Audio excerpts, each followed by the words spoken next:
1. Opening hook, 0 to 20 seconds. You sit down. The house is quiet. Your body finally still.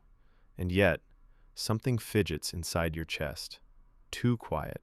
Too calm. You reach for your phone. Open a tab. Anything to fill the space. Why does peace feel like a mistake you're waiting to fix? 2. Problem deep dive. It starts small. A Sunday afternoon with no plans. A vacation day stretching empty. Even the hum of the refrigerator feels too loud. Your mind begins its count. I should be cleaning. I should be learning. Why am I just sitting? This isn't laziness. It's a quiet panic. You'll cancel plans last minute because something came up, but it's only the fear of stillness. You'll work late, even when your body aches, because motion feels like proof you're alive. Relationships fray. Friends stop inviting you. Loved ones say, you never relax. But you don't know how, because calm doesn't feel safe. It feels like the moment before a storm. What if this unease isn't random?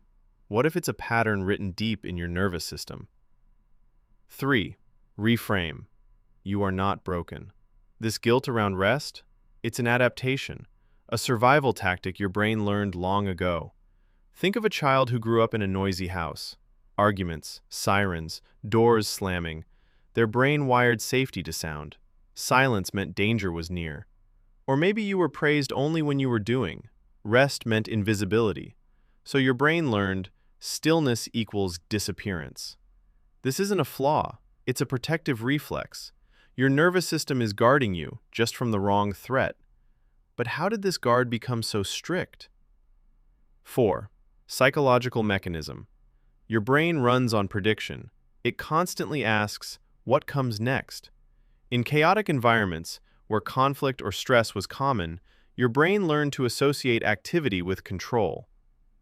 The neurochemistry of busy. When you're busy, your brain releases low doses of cortisol and dopamine. Cortisol keeps you alert. Dopamine rewards productivity. Together, they create a false sense of security. Calm equals uncertainty. When activity stops, those chemicals dip. Your brain panics. Where's the safety net? This triggers the amygdala, the brain's alarm system. It screams, you're exposed! Do something! Now!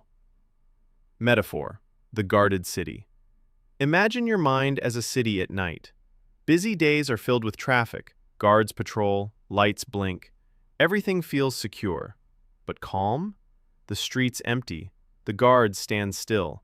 In that silence, every shadow looks like a threat. Your brain isn't wired to enjoy peace. It's wired to fear it. So how do you retrain the guard? 5. Practical framework. Step 1. Name the need behind the guilt. A. What to do. When guilt rises, pause.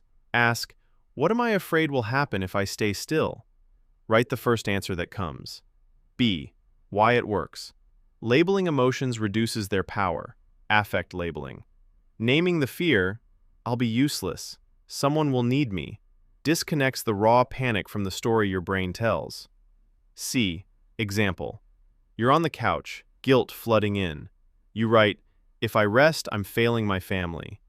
Suddenly, the guilt becomes a specific belief, not a life sentence. Step 2. Micro-rest anchors. A. What to do. Schedule tiny rests.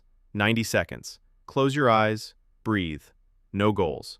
Do this 3 times a day. B. Why it works. Your brain resists big changes. Micro-rests build tolerance slowly.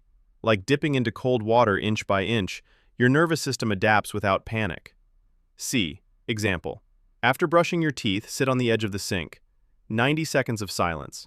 No phone, no thoughts, just breath. Over weeks, your brain learns, rest doesn't end the world. Step 3. Create a safe stillness ritual. A. What to do. Pair rest with a sensory anchor. A weighted blanket, soft music, the smell of tea. B. Why it works. Rituals signal safety to the brain, conditioning. The blanket's pressure calms the vagus nerve. The tea's warmth says, you're held. C. Example.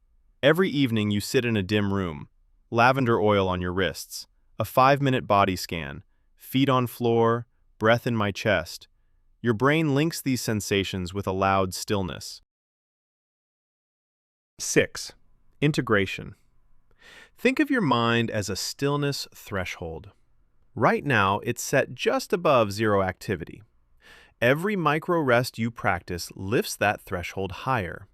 One day, 90 seconds becomes 10 minutes, then an hour. Not because you fight the guilt, but because you've rewired the guard. The city streets stay quiet, and your brain finally whispers, "This is safe too." 7. Quiet, empowering close. You don't have to earn rest. You don't have to deserve calm. It's already yours. Sitting in stillness isn't laziness.